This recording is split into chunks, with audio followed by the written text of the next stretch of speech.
The knowledge care में आप सभी भाइयों का हार्दिक स्वागत है। दोस्तों, आज हमारा चैनल आप सबके प्यार स्नेह दुलार से 2 साल का हो गया है। जी हाँ, और इन 2 सालों में हमने लगभग 3 लाख से ऊपर व्यूज़ हमने पाए हैं।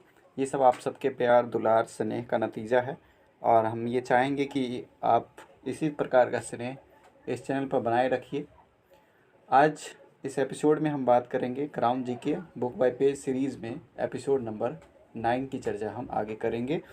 तो हमारे चैनल को सब्सक्राइब, लाइक और अपने दोस्तों के साथ शेयर ज़रूर करें। और एक बार फिर से आपको हमारे चैनल की तरफ से बहुत बहुत ढेर सारा धन्यवाद कि आपने अपना प्यार दुलार इस चैनल को दिया। चलिए, crown GK book page bye page series श्रृंखला को आगे बढ़ाते हुए आज के इस टॉपिक में हम चर्चा करेंगे दिल्ली सल्तनत की। और दिल्ली सल्तनत आपका जो है, इसमें कुल 5 डायनेस्टी को डिस्कस करेंगे हम, जिनमें गुलाम वंश, खिलजी वंश, तुगलक वंश, सैयद वंश और लोधी वंश। जी हाँ, यही क्रम है जिसको आप ट्रिक के माध्यम से आप सभी जानते हैं कि गुलाब खिले तो सूंघ लो। ये ट्रिक है, बहुत ही आम सा ट्रिक है जो लगभग सभी स्टूडेंट्स के जुबान पे होता है। तो चलिए, मामलुक वंश भी इसे कहा जाता है, इसे गुलाम वंश भी कहा जाता है और इसे कुतुबी वंश भी कहा जाता है, क्योंकि इसके जो संस्थापक हैं कुतुबुद्दीन ऐबक हैं।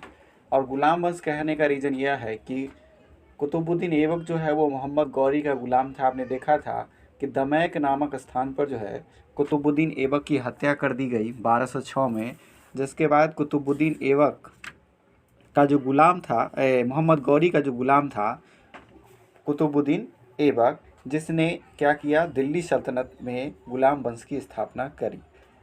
तो ये जो दिल्ली सल्तनत है यह बाबर के आक्रमण से पहले तक चलेगा, यानी कि 1206 से 1526 तक का ये शासनकाल होगा। इसे दिल्ली सल्तनत इसीलिए कहा गया क्योंकि सत्ता का जो केंद्र था, पावर ऑफ सेंटर जो था, वो दिल्ली में स्थित था। यानी कि हर एक वंश ने अपनी राजधानी जो है अमूमन दिल्ली बनाई और दिल्ली से उन्होंने बागडोर संभाली थी। ठीक है, तो कुतुबुद्दीन ऐबक जो है उसने दिल्ली सल्तनत के अंतर्गत गुलाम वंश की स्थापना की। इसे मामलुक वंश भी कहा जाता है।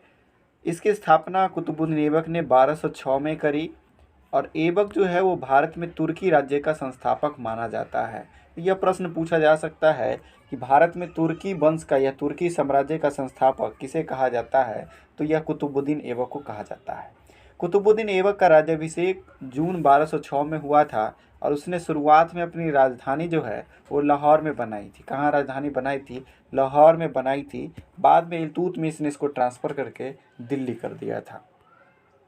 1208 ईस्वी में गौरी के भतीजे गयासुद्दीन महमूद ने ऐबक को दास मुक्ति पत्र दे दिया था कि कहा कि जाओ, तुम आज से गुलामी की जंजीर से आज़ाद कर दिया। किसने? मोहम्मद गौरी के भतीजे गयासुद्दीन ने। कब किया?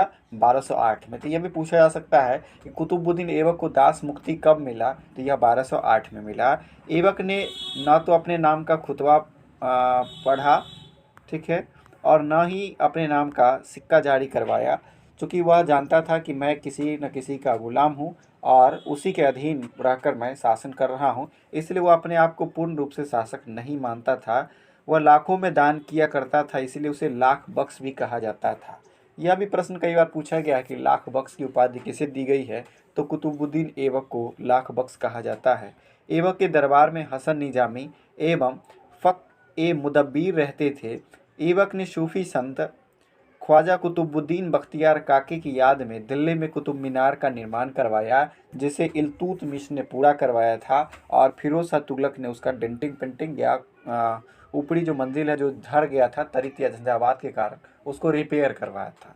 तो यह प्रश्न कई बार पूछा गया है कि कुतुबुद्दीन ऐबक की नींव किसने रखी, तो वह रखा ये कुतुब मीनार की नींव किसने रखी, तो कुतुबुद्दीन ऐबक ने रखी। उसको उस मीनार का निर्माण किसने पूरा करवाया, तो इल्तुतमिश ने करवाया। और जब प्रश्न पूछा जाए कि उसका डेंटिंग पेंटिंग या रिपेयरिंग किसने करवाया, तो वो फिरोज शाह तुगलक ने करवाया।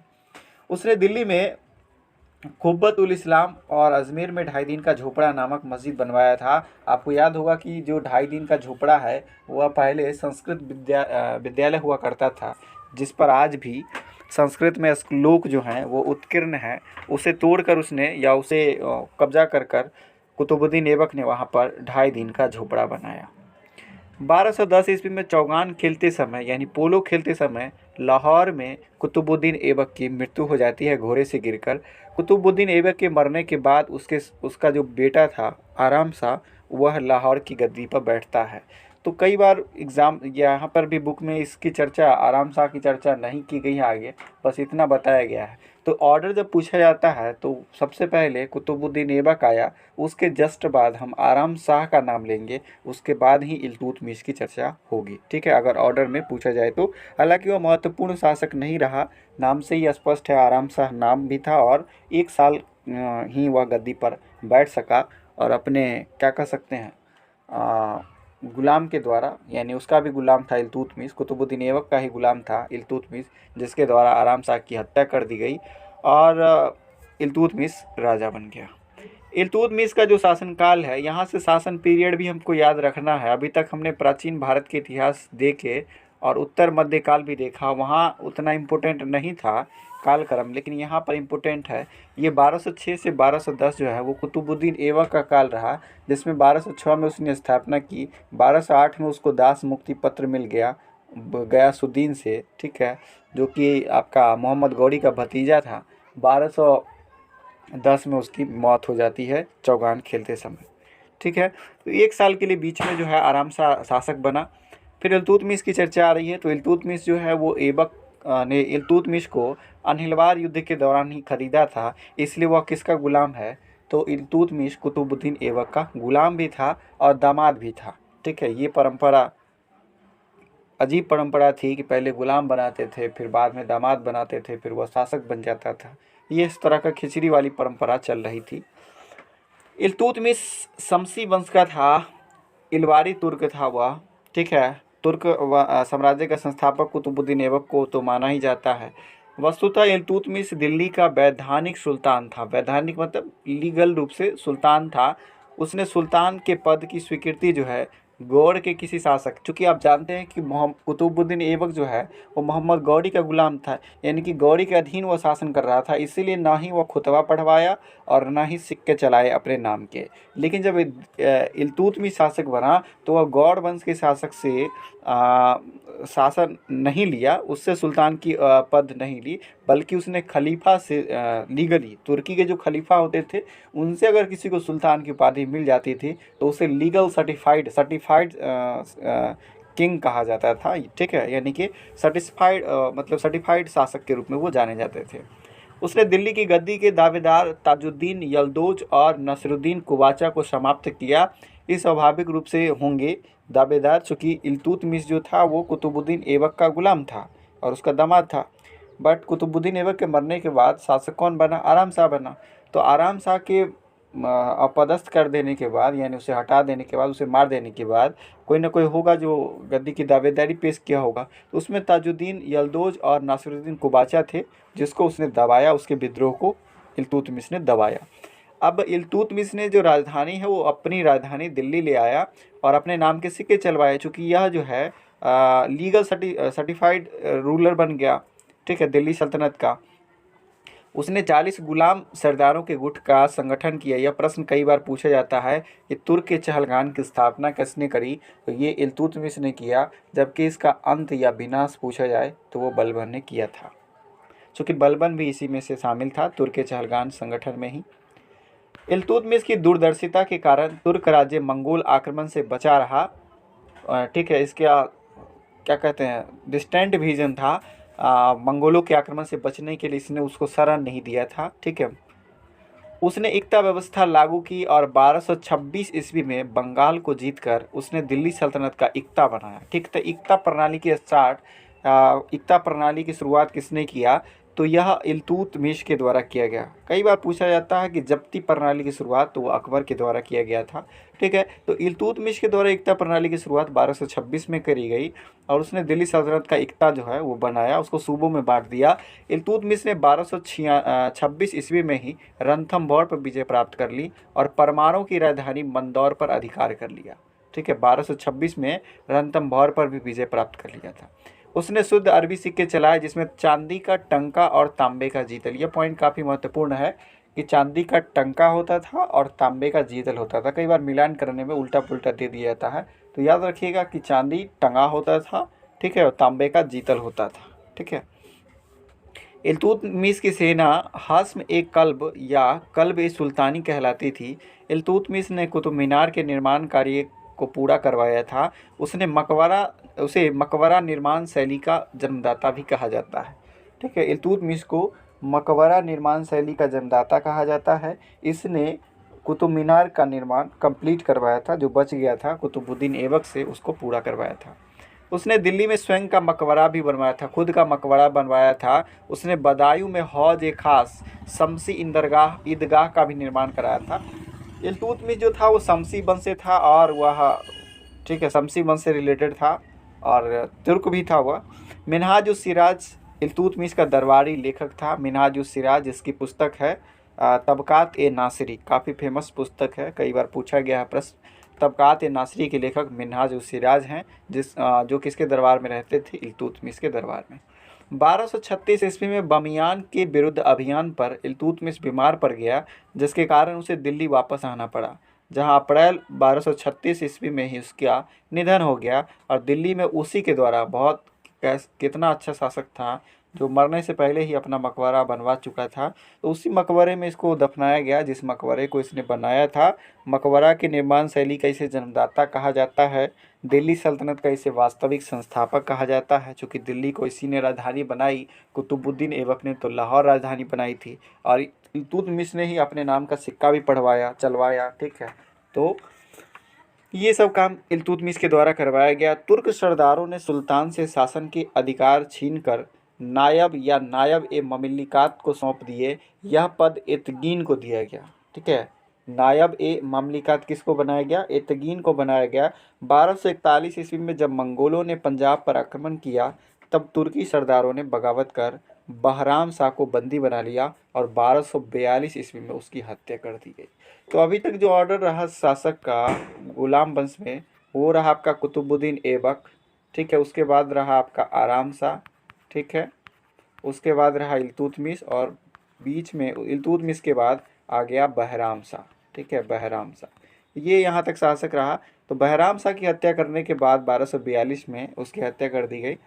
बीच में एक शासिका बनी रजिया सुल्तान, ठीक है। तो इल्तुतमिश के मरने के बाद रुकनुद्दीन फिरोज शाह अपनी माँ शाह तुर्कान के सहयोग से गद्दी बैठा। माफ़ कीजिएगा कि बहराम शाह की चर्चा नहीं है। बहराम शाह को 1242 में इसकी हत्या कर दी गई थी। बीच में रजिया सुल्तान से पहले जो है उसका भाई बना था रुकनुद्दीन फिरोज। हालांकि इल्तुतमिश जो है वो रजिया सुल्तान को ही गद्दी सौंप कर गया था, उसे ही शासक बनते हुए देखना चाहता था। लेकिन रुकनुद्दीन फिरोज शाह जो है उसका बेटा गद्दी पर बैठा। वह अपनी माँ शाह तुर्कान के सहयोग से गद्दी पर बैठा, और शाह तुर्कान के अत्याचार से परेशान होकर जो तुर्क के चहलगान के 40 लोग थे, उन्होंने कहा कि इसे हटाया जाए, यह जो है तानाशाही शासन चला रही है, महिला का शासन हो गया है। तो उसने क्या किया, रजिया को गद्दी पर बैठा दिया। जो तुर्की सरदार थे, अमीर थे, उन्होंने रजिया सुल्तान को गद्दी पर बैठाया। दिल्ली सल्तनत के इतिहास में रजिया एकमात्र महिला शासिका बनी। वह पहली तुर्क महिला शासिका थी। कई बार पूछा जाता है कि प्रथम महिला शासिका कौन बनी, तो रजिया सुल्तान बनी। रजिया ने क्या किया कि पर्दा को त्याग कर पुरुषों की भांति कोट व कुलाह टोपी को कहा जाता था, इन कोट और टोपी पहनना स्टार्ट कर दिया, और वह बिना क्या कहते हैं बुर्का की वह दरबार में आती थी और शासन का बागडोर संभालती थी। रजिया ने एतगीन को बदायूं का इक़्तिदार और अल्तुनिया को तबर हिंद का इक़्तिदार बना दिया।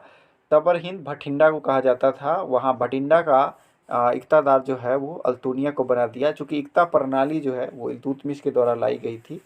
अल्तुनिया ने 1240 ईस्वी में सरहिंद में विद्रोह कर दिया, और अंततः रजिया ने अल्तुनिया से विवाह कर लिया, ठीक है। अल्तुनिया ने क्या किया कि सरहिंद पर आक्रमण कर दिया, और उसके बाद अल्तुनिया से विवाह हो गया किसका? रजिया सुल्तान का। 13 अक्टूबर 1240 ईस्वी को कैथल के निकट कुछ डाकुओं ने रजिया और अल्तुनिया दोनों की हत्या कर दी, और यहाँ से रजिया सुल्तान का खेला ख़त्म हो गया। तो आपका 1236 से 1240 तक रज़िया सुल्तान का काल रहा। ठीक है, पहले जो है आपका रहा कुतुबुद्दीन ऐबक 1206 से 1210, उसके बाद 1 साल के लिए आराम शाह, उसके बाद फिर 1211 से लेकर 1236 तक जो है वो रहा आपका किसका काल, इल्तुतमिश का। और फिर बीच में रुकनुद्दीन फिरोज कुछ दिन के लिए ही रहा, और उसके बाद रज़िया सुल्तान 1236 से 1240 तक रही। रज़िया की असफलता का मुख्य कारण था कि तुर्क जो गुलाम थे उनकी अपनी महत्वाकांक्षाएं आ गई कि ये उन लोगों को पसंद नहीं आया कि महिला जो है उसने टोपी पहनना स्टार्ट कर दिया, कोट पहनना स्टार्ट कर दिया और खुले बिना बुर्के के जो है बागडोर संभालने लगी, और वह अच्छी शासिका बनकर उभर रही थी जो तुर्कों की आंखों की किरकिरी बन गई। मुइजुद्दीन बहराम शाह उसके बाद शासक बनता है, जिसकी हत्या 1242 में कर दी गई थी। रज़िया की तंवर हिंद प्रस्थान करने के बाद तुर्क सरदारों ने इल्तुतमिश का जो तीसरा बेटा था बहराम शाह उसको गद्दी पर बिठा दिया। कहा कि चलो महिला से अच्छा है कि कुछ अनपढ़ ही शासक हो लेकिन मेल शासक होना चाहिए। तो ये जो है जेंडर बाइसनेस या जेंडर स्टेरियोटाइप की घटनाएं यहाँ पर उठकर आ रही है। उसके बाद अलाउद्दीन मसूद शाह 1242 से 1246 तक 4 साल के लिए यह शासक रहा। मसूद शाह इल्तुतमिश का बेटा सुल्तान फिरोज शाह का बेटा था, मतलब इल्तुतमिश का यह पोता हुआ अलाउद्दीन मसूद शाह। इसके शासन में समस्त शक्तियाँ नायब के पास थी। ठीक है, नायब के पास सारी शक्तियाँ जो थी नायब यानी मंत्रियों के पास थी। बलबन ने अमीर हाजिब का पद प्राप्त करके अपनी शक्ति बढ़ाना स्टार्ट कर दिया। बलबन जो है तुर्क और चहलगान में शामिल था, और वहाँ से यह अमीर हाजिब कैसों प्रमोशन लिया, और वह प्रमोशन करते करते अपना पावर बढ़ाना स्टार्ट कर दिया। जून 1246 में बलबन ने मसूद शाह को सिंहासन से हटा दिया, और मसूद शाह की मौत जो है वो जेल में हो गई, कारागार में हो गई। 1246 में मसूद शाह को हटा देने के बाद नसरुद्दीन महमूद शासक बना, जो कि टोपी सिलकर अपना जीवन निर्वाह करने के लिए जाना जाता है। नसरुद्दीन महमूद 10 जून 1246 ईस्वी को 16 साल की अवस्था में सिंहासन पर बैठा। ठीक है, मसूद शाह के बाद महमूद, नसरुद्दीन महमूद 16 वर्ष की अवस्था में सिंहासन पर यह बैठता है। उसके सुल्तान बनने के समय जो राज्य की शक्ति है, शक्ति के लिए जो संघर्ष सुल्तान और उसकी तुर्की सरदारों के बीच चल रहा था वो ख़त्म हो गया, और नसरुद्दीन के शासनकाल में समस्त शक्ति किसके हाथ में आ गई, बलबन के हाथ में। चूँकि क्या कहते हैं माइनर, ठीक है, माइनर या जोविनाइल शासक हुआ, ये युवक था, नवयुवक था, 16 वर्ष की अवस्था थी इसकी, एडोलसेंस एज में था यह, ठीक से यह शासक बनने लायक था नहीं।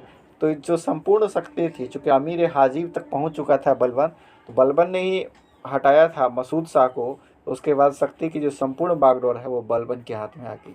1249 में उसने बलबन को उलुग खां की उपाधि धारण करी, उपाधि दे दी, और नायब ए ममलिकात जो सेना का हेड होता था उसे का पद देकर कानूनी रूप से शासन के संपूर्ण अधिकार बलबन को दे दिया। 1266 में नसरुद्दीन के मर जाने के बाद बलबन ने खुद को सुल्तान घोषित कर दिया। 1266 में नसरुद्दीन की मौत हो जाती है, उसके बाद बलबन जो है वो खुद शासक बन गया। उसके बाद आ गया बलबनी वंश या गयासुद्दीन बलबन इसका पूरा नाम था।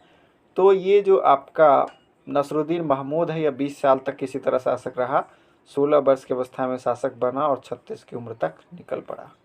गयासुद्दीन बलबन की बात करें तो यह लगभग 21 साल तक शासक रहा, और इल्तुतमिश की तरह यह भी इलबरी तुर्क ही था।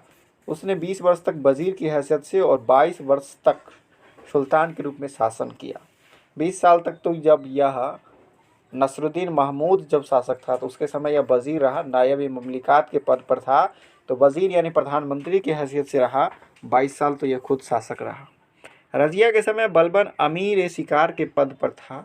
ठीक है, जब रज़िया सुल्तान शासिका बनी उस समय यह अमीर शिकार के पद पर था। बहराम शाह के समय वह अमीर आखूर बना, असोसाला का प्रधान। ठीक है, बहराम शाह के समय तो प्रमोशन लेता गया यह। उसके बाद बलबन ने क्या किया कि राजत्व सिद्धांत और सुल्तान की प्रतिष्ठा की स्थापना की।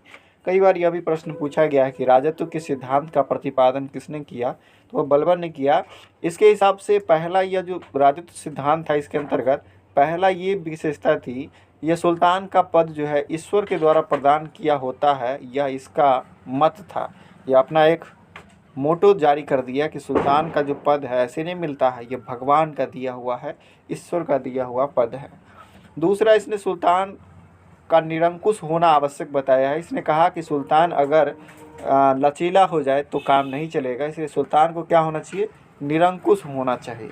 ठीक है, तो राजस्व सिद्धांत में ये था कि पहला कि जो पद है वो ईश्वर के द्वारा दिया गया है, और दूसरी विशेषता थी इसके अनुसार कि सुल्तान निरंकुश होना चाहिए। बलबन ने तुर्क चहलगान को ख़त्म कर दिया, जिसकी स्थापना इल्तुतमिश ने करा था। बलबन ने कई ईरानी परंपराएं जैसे सिजदा का मतलब होता था कि भूमि पर लेटकर अभिवादन करना, यानी कि जो भी मंत्री या जो भी जनता दरबार में आते थे या राजा से मिलने आएंगे तो उनका पहला काम होगा कि भूमि पर लेटकर अभिवादन करेंगे, राजा का अभिवादन करेंगे। ठीक है, और पैबोस का मतलब होता था कि राजा के पैर को चूमेंगे। तो सिजदा और पैबोस प्रणाली जो है वो बलबन ने स्टार्ट करा। बलबन ने रक्त और लौह की नीति भी अपनाई थी। ठीक है, रक्त और लौह की नीति जो है वो बलबन ने अपनाई थी। अब विश्व इतिहास में आप चर्चा में देखेंगे तो रक्त और लौह की नीति के लिए लेनिन को जाना जाता है। उसने ईरानी त्यौहार नवरोज उत्सव को स्टार्ट करवाया, जो कि एक फारसी त्यौहार है नवरोज। उसको किसने स्टार्ट करवाया, ये बलबन ने शुरुआत करवाई। वह स्वयं को फिरदौस का शाहनामा जो फिरदौसी ने लिखा है उसमें अपने आप को वो अफरासियाब वंश का बताता है। ठीक है, हालांकि वह इलवरी तुर्क था लेकिन वह खुद को अफरासियाब वंश का बताता है। बलबन ने एक पृथक सैन्य विभाग दीवान अर्ज, ठीक है, ये आपको देखने को मिलेगा मिलान करने के प्रश्न में। तो दीवान अर्ज जो था वो सैन्य विभाग था। दीवान मुस्तखराज, दीवान बंदगान, दीवान इस्तेहाक, ये सभी आपको आगे देखने को मिलेगा, जिसमें दीवान बंदगान गुलामों के लिए होता था, दीवान खैरात पेंशन महिलाओं विधवाओं इन लोगों के लिए फिरोजा तुगलक के द्वारा ये कराया गया था। वहीं दीवान मुस्तखराज जो था वो वित्त विभाग से रिलेटेड था, जो अलाउद्दीन खिलजी के समय बनाया गया था। दीवान अर्ज जो है वो बलबन के द्वारा बनाया गया, जो कि एक सैन्य विभाग से रिलेटेड था।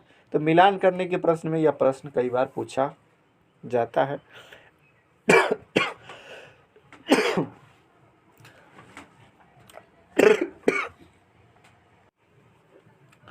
बलबन ने जिले इलाही यानी ईश्वर का प्रतिबिंब की उपाधि धारण की थी। वो अपने आप को जिले इलाही कहता था कि मैं ईश्वर का जो हूँ छाया हूँ। ठीक है, इसने राजस्व सिद्धांत दिए। तो बलबन से रिलेटेड बात हो गई कि तुर्क के चहलगान को समाप्त कर दिया। यह भी इलवरी तुर्क था। यह रजिया सुल्तान के समय आमिर याखूर था, यानी अश्वसेना का हेड था। इसने जिले इलाही की उपाधि धारण कर ली। इसने सैन्य विभाग जिसे दीवान अर्ज कहा जाता है उसकी स्थापना की, और इसने शाहनामा जो है फिरदौसी द्वारा लिखी गई है उसमें अपने आप को अफरासियाब वंश का बताता है। ये सब बातें इसके दौरान काफ़ी महत्वपूर्ण है। कैकुबाद और शमसुद्दीन कैम्यूर्स, तो ये अंतिम शासक होंगे। बलबन ने अपनी मृत्यु से पहले अपने बड़े बेटे मोहम्मद के पुत्र काखू सर्ब को अपना उत्तराधिकारी बना दिया, लेकिन तुर्क सरदारों ने उसे मुल्तान का प्रांतीय शासक बना दिया। दिल्ली के कोतवाल फखरुद्दीन मोहम्मद ने एक षड्यंत्र के तहत बलबन के दूसरे पुत्र बुगड़ा खां के पुत्र कैकुबाद को सुल्तान बना दिया। दिल्ली के जो कोतवाल थे उसने किसको बना दिया, कैकुबाद को सुल्तान बना दिया। कुछ समय के बाद कैकुबाद को लकवा मार गया और तुर्क सरदारों ने उसके अबोध पुत्र क्यूमर्स को सिंहासन पर बैठा दिया। जो छोटा सा बच्चा था, अबोध बालक था, उसको तुर्क सरदारों ने गद्दी बैठा दिया। तो अंतिम शासक हो गया क्यूमर्स। 1290 ईस्वी में जलालुद्दीन खिलजी ने शमसुद्दीन क्यूमर्स की हत्या कर दी और यहाँ से खिलजी वंश की स्थापना हो जाएगी। तो अभी तक हमने देखा कि 1206 से लेकर 1290 तक जो वंश चला वो था आपका गुलाम वंश, मामलुक वंश। ठीक है, ये गुलाम वंश को ही मामलुक वंश भी कहा जाता है। अब हम आगे देखेंगे खिलजी वंश, जो 1290 से 1320 तक चलेगा। खिलजी वंश के संस्थापक हैं जलालुद्दीन खिलजी, जिन्होंने छोटे से अबोध बालक क्यूमर्स की हत्या कर खिलजी वंश की स्थापना करी। भारत आने से पहले खिलजी वंश के बारे में जानते हैं कि भारत आने से पहले खिलजी जाति अफगानिस्तान में हेलमंद नदी की घाटी में रहती थी। दिल्ली के सिंहासन पर खिलजी वंश का आधिपत्य हो जाने से भारत में तुर्कों का जो प्रभुत्व था वो लगभग समाप्त हो गया। इसके साथ ही शासन में भारतीय और गैर तुर्क मुसलमानों का प्रभाव बढ़ गया। जैसे ही तुर्कों का प्रभाव कम हुआ तो अन्य जो मुसलमान हैं, गैर तुर्क मुसलमान हैं, उनका प्रभाव बढ़ गया। जलालुद्दीन खिलजी खिलजी वंश का संस्थापक था। उसने किलो खरी कुलागढ़ी को अपना राजधानी बनाया। सुल्तान बनने के समय जलालुद्दीन 70 साल का बूढ़ा था। यही कारण था वह उदार और सहिष्णु बन गया था। अब ठीक है, उसका जो वह निरंकुश नहीं था, उदारवादी था। इसी का नतीजा, उसी का फायदा जो है अलाउद्दीन खिलजी ने उठाया, इसके भोलेपन का। इसके शासनकाल में 3 प्रमुख विद्रोह हुए, जिसमें मलिक छज्जू का विद्रोह, ताजुद्दीन कूची का षड्यंत्र, सीदी मौला का षड्यंत्र, जिसे बाद में फांसी दे दी गई। जलालुद्दीन के समय की सबसे महत्वपूर्ण घटना थी अलाउद्दीन का देवगिरी का आक्रमण। अलाउद्दीन खिलजी के नेतृत्व में देवगिरी पर आक्रमण किया गया। उस समय यह प्रश्न भी कई बार पूछा गया है कि देवगिरी पर आक्रमण के समय वहाँ के शासक कौन थे, तो रामचंद्र देव थे। ठीक है। तो अलाउद्दीन खिलजी के द्वारा देवगिरी पर आक्रमण किया गया था, जिसके बाद उसने ढेर सारा धन दौलत लूट कर लाया। और इसके बाद अलाउद्दीन खिलजी को लोभ लग गया और वह अलाउद्दीन खिलजी के दरबार में न आकर एक दूसरी जगह ठहरा था। जगह का नाम मुझे याद नहीं अभी। तो वहाँ जब जलालुद्दीन खिलजी से मिलने गया तो वहीं पर उसने बताया कि उसके लिए जो है मलिक काफूर को खरीद कर लाया गया है, जिसे 1000 दिनारी कहा गया। और एक फिल्म भी आई थी, खिलजी का कोई मूवी है, जिसमें दिखाया गया है कि अलाउद्दीन खिलजी ने इशारा किया और उसने मलिक काफूर ने जलालुद्दीन खिलजी की हत्या कर दी। तो 20 जुलाई 1296 को अलाउद्दीन के इशारे पर इख्तियारुद्दीन हुद द्वारा छल पूर्वक जलालुद्दीन का वध कर दिया गया। अलाउद्दीन खिलजी 1296 से 1316 तक शासक रहा, यानी कि 1290 से 1296 तक जलालुद्दीन खिलजी शासक रहे। 70 वर्ष की अवस्था हो चुकी थी उनकी। अलाउद्दीन के बचपन का नाम अली या गुरसास्प था। ये काफ़ी महत्वपूर्ण है कि अलाउद्दीन के बचपन का नाम अली या गुरसास्प था। सुल्तान बनने से पहले अलाउद्दीन अमीर तुजुक के पद पर था। किस पद पर था? अमीर तुजुक के पद पर था। 22 अक्टूबर 1296 को अलाउद्दीन ने दिल्ली में प्रवेश किया, जहां बलबन के लाल महल में उसने अपना राज्याभिषेक करवाया। ठीक है, दिल्ली में वह एंट्री करता है 1296 में और लाल महल में अपना राज्याभिषेक करवाता है। और उसने सिकंदर ए सानी की उपाधि के धारण की। इसे द्वितीय सिकंदर की भी उपाधि, यानी सिकंदर ए सानी की उपाधि किसने धारण की? अलाउद्दीन खिलजी ने। साम्राज्य विस्तार की बात करें तो अलाउद्दीन जो था वो बहुत ही साम्राज्यवादी सोच का था। उत्तर भारत के राज्यों के प्रति उसकी नीति राज्य विस्तार की थी, जबकि दक्षिण भारत में वह राज्यों से अपनी अधीनता स्वीकार करवाकर और वार्षिक कर लेकर ही संतुष्ट था। उत्तर भारत में वह अपना आधिपत्य स्थापित करना चाहता था, जबकि दक्षिण भारत में जो है वह सिर्फ और सिर्फ टैक्स लेना चाहता था। ये मंशा उसकी थी। इसका विजयी अभियान जो है उसमें रणथंभौर का अभियान, चित्तौड़, मालवा, धार, चंदेरी, सिवाना और जालौर। दक्षिण भारत में देवगिरी सबसे प्रमुख है। इस समय के शासक थे रामचंद्र देव। जब वह आक्रमण किया था तब तो वह जलालुद्दीन खिलजी के समय ही आक्रमण किया था। इसके अलावा वारंगल, ठीक है, द्वार समुद्र जो कि होयसलों की राजधानी थी, मालाबार, ये दक्षिण भारत के आक्रमण थे। मलिक मोहम्मद जायसी, जिसने पद्मावत लिखा है, उसके अनुसार अलाउद्दीन के चित्तौड़ अभियान का कारण वहाँ के शासक राणा रतन सिंह की पत्नी पद्मिनी थी। या आप पद्मावती मूवी में भी आप स्पष्ट देख सकते हैं, और जब एक बार आप देख लेंगे तो बहुत सारी बातें आपके जहन में छप सी जाएगी। ठीक है, जिसमें यह दिखाया गया है कि अमीर खुसरो के बहकावे में आकर अमीर खुसरो जो है वह बगावत करता है एक तरह से। जो मूवी में दिखाया गया, थोड़ा सा हो सकता है स्टोरी मेकिंग होगा, तो ये सब बताया गया कि राजा रानी एक साथ थे। तो अमीर खुसरो जब देख लिया था तो राणा रतन सिंह ने चाकू फेंका और वह अमीर खुसरो के सीने में जाकर लग गई थी। उन्हें आहट हो गया था कि कोई उन्हें देख रहा है, जिसके बाद उन्होंने फ़ौरन बुलवाया अमीर खुसरो को, और इसके बाद जो है उसे मतलब राज्य निकाला दे दिया गया। इसी का उसने फ़ायदा उठाया और जाकर अलाउद्दीन खिलजी को बताया कि क्या हुजूर, कहाँ हैं आप, उस हुस्न को ना देखा तो कुछ नहीं देखा। तो इसके बाद अलाउद्दीन खिलजी पागल सा हो गया था पद्मावती को लेकर। तो मलिक काफूर अलाउद्दीन के दक्षिण भारत की विजय का प्रमुख श्रेय उसके नायब मलिक काफूर को जाता है। उसने 1307 ईस्वी में सबसे पहले देवगिरी पर आक्रमण कर वहाँ के शासक रामचंद्र देव को पराजित किया। इसके बाद जो है काफूर ने तेलंगाना पर आक्रमण किया। वहाँ के शासक प्रताप रुद्र देव ने आत्मसमर्पण ही कर दिया और मलिक काफूर को कोहिनूर का हीरा सौंपा, जिसे मलिक काफूर ने किसको सौंप दिया? अलाउद्दीन खिलजी को। वैसे मलिक काफूर जो था वो हिजरा था, तो उसे कोई ज़्यादा लोभ वगैरह नहीं था, उसे पुरुषों की संगत पसंद थी। ठीक है, तो वह जो लूट कर लाया उसने सब अपने शासक किंग अलाउद्दीन खिलजी को दे दिया। अलाउद्दीन ने राजत्व सिद्धांत, अलाउद्दीन का भी राजत्व सिद्धांत था। हालांकि सिद्धांत का प्रतिपादन सबसे पहले किसने किया? तो बलबन ने किया, जिसके अंतर्गत वह मानता था कि शासक जो है वो ईश्वर, शासन जो है वह ईश्वर की देन है। और दूसरा पॉइंट जो था वह ये था कि शासक को निरंकुश होना चाहिए, वह उदारवादी नहीं होना चाहिए। अलाउद्दीन का राजस्व सिद्धांत ही कहता है कि यह धर्म और धार्मिक वर्ग को शासन में हस्तक्षेप नहीं करने देगा। उसने खलीफा से अपने सुल्तान के पद की स्वीकृति लेने की आवश्यकता नहीं समझी। उसने माना कि राज्य को चलाने के लिए धर्म से हटकर जो शासन की बागडोर है वो धर्म से हटकर है। इसी प्रकार उसने शासन में न तो इस्लाम के सिद्धांत का सहारा लिया और न ही उलीमा वर्ग की सलाह ली, और न ही उसने खलीफा के नाम का सहारा लिया। उसने खुद सिकंदर ईसानी की उपाधि धारण कर ली। उसने खलीफा से कोई लीगल सर्टिफिकेट की आवश्यकता नहीं समझी। उसने माना कि धर्म और धार्मिक मामले जो है वो राजा के शासन में हस्तक्षेप नहीं कर सकते या हस्तक्षेप नहीं करना चाहिए। अलाउद्दीन निरंकुश राजतंत्र में विश्वास करता था।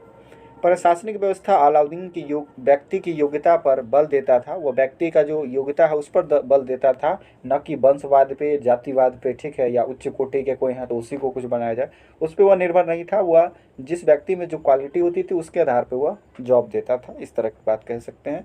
उसने गुप्तचर विभाग को संगठित किया और इस विभाग के मुख्य अधिकारी को वरीद ए मुमालिक कहता था। गुप्तचर विभाग को मजबूत किया, जैसे गुड पुरुष भी कहा जाता था अर्थशास्त्र में।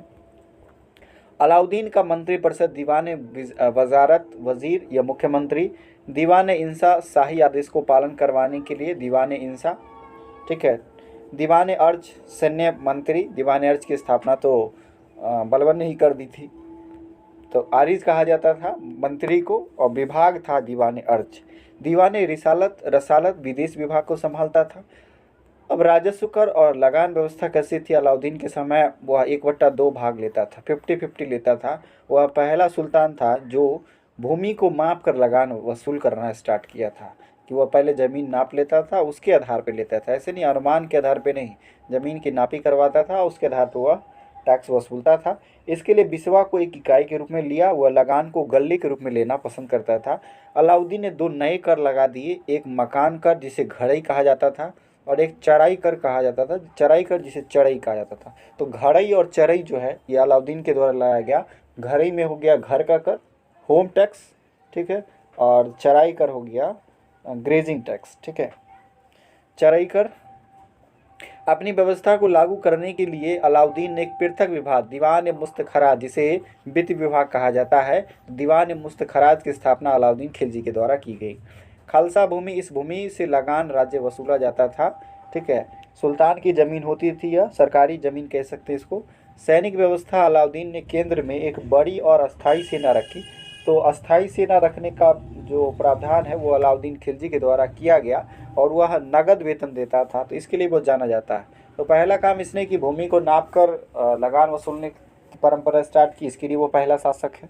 दूसरी बात कि उसने दीवान मुस्तखराज की स्थापना की। तीसरी बात, वह नकद सेना को नकद वेतन देता था। चौथी बात, उसने अस्थाई और बड़ी सेना रखी, अस्थाई सेना रखना आरंभ किया। ठीक है, केंद्र में अनुभवी सेना नायक थे जिन्हें कोतवाल कहा जाता था। सेना की इकाइयों का विभाजन 1000, 100 और 10 पर आधारित था, जो खानों, मलिकों, अमीरों और सिपाह सालारों के अंतर्गत थे। 10,000 की सैनिक टुकड़ियों को तुमन कहा जाता था। 10,000 का जो एक ग्रुप होता था उसे तुमन कहा जाता था। अलाउद्दीन ने सैनिक को हुलिया लिखने और घोड़ा दागने की नवीन प्रथा स्टार्ट कर दी थी, क्योंकि युद्ध के दौरान जो है कई बार जो है सैनिक इधर से उधर हो जाते थे। ठीक है, अपने ही लोगों को मारने काटने लगते थे, पहचान नहीं हो पाती थी। इसलिए अलाउद्दीन ने सैनिकों का हुलिया लिखने और घोड़ा दागने की नई प्रथा स्टार्ट करी। तो ये सब मुख्य बातें हैं अलाउद्दीन के समय। अलाउद्दीन की बाजार व्यवस्था का मुख्य कारण सैनिकों के वेतन में कमी करना न होकर वस्तुओं के मूल्य को बढ़ने से रोकना था, कि सैनिक के वेतन में कम न करना पड़े, वस्तुओं के मूल्य के बढ़ने से रोकना था। यह अलाउद्दीन के बाजार की व्यवस्था थी। अलाउद्दीन ने प्रत्येक वस्तु के लिए अलग अलग बाजार निश्चित किए थे। जैसे गले के लिए मंडी, गले का सामान मतलब किराना आइटम निश्चित किए, वहीं कपड़े के लिए सराय ए आदिल, घोड़ा, गुलाम और मवेशी के लिए बाजार और सामान्य बाजार अलग अलग कैटेगराइज कर दिया।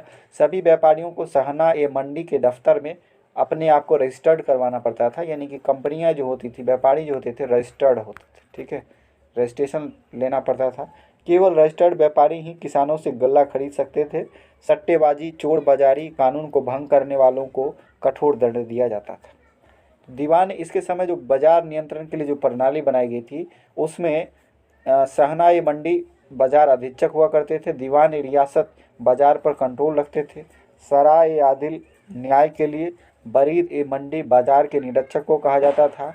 मुनहियांस जो है वो गुप्तचर, जो कि बाजार के बारे में गुप्त जानकारी राजा तक पहुंचाते थे। बहुमूल्य वस्तु खरीदने के लिए दीवान ए रियासत या सहना ए मंडी की आज्ञा लेनी पड़ती थी, ठीक है। बहुमूल्य वस्तु अगर कोई है उसको खरीदने के लिए दीवान ए रियासत की मंजूरी लेनी पड़ती थी। अलाउद्दीन ने कुतुब मीनार के निकट अलाई दरवाज़ा का निर्माण करवाया। इसके अलावा उसने सीरी नामक शहर, हौज ए अलाई, तालाब तथा हजार खंभा महल का निर्माण करवाया।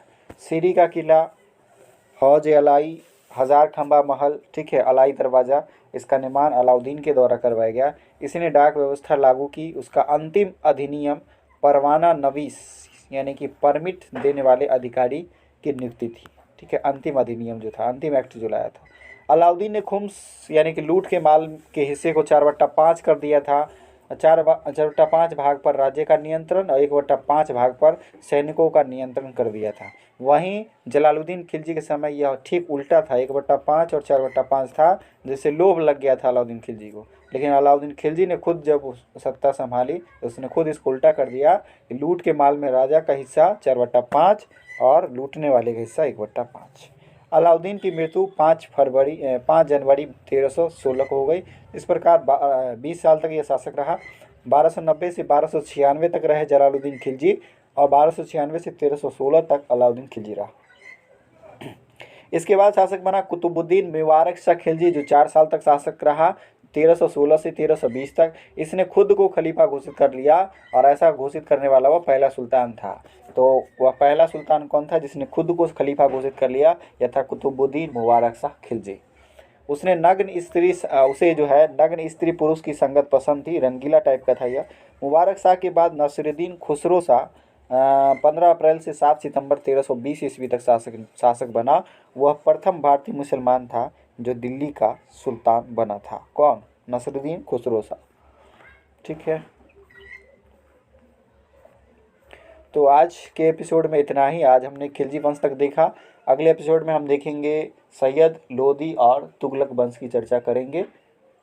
तो मिलते हैं नेक्स्ट एपिसोड में, तब तक के लिए जय हिंद, जय भारत। चैनल को अगर सब्सक्राइब नहीं किए हैं तो सब्सक्राइब कर दें और वीडियो को लाइक ज़रूर करें। धन्यवाद।